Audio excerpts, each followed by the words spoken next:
सिंधुदुर्गातील प्रसिद्ध आंगणेवाडीतील भराडी देवीच्या यात्रेला सुरुवात झाली आहे। नवसाला पावणाऱ्या आई भराडी देवीच्या दर्शनासाठी अलोट गर्दी पाहायला मिळते।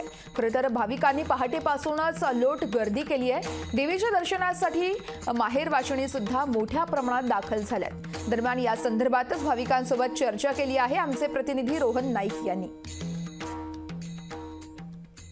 आई भराडी देवीच्या दर्शनासाठी मोठी गर्दी आपल्याला पाहायला मिळते। ती सुद्धा आंगणेवाडी या मंदिरामध्ये आंगणेवाडीच्या मंदिरात आपण पाहू शकतो। अशा प्रकारे इथे जे भक्त आहेत ते दर्शनासाठी दाखल झालेले आहेत।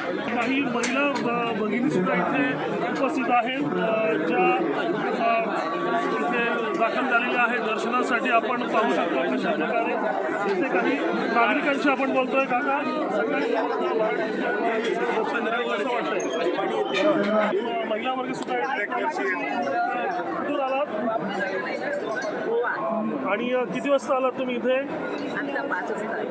अशीच गर्दी मोठ्या प्रमाणात आता इथे आंगणेवाडी मध्ये दिसून येणार आहे। कॅमेरामन सुरेश रोहन नाईक, लोकशाही मराठी, सिंधुदुर्ग। लोकशाही मराठी ऐका, पहा, जागरूक रहा।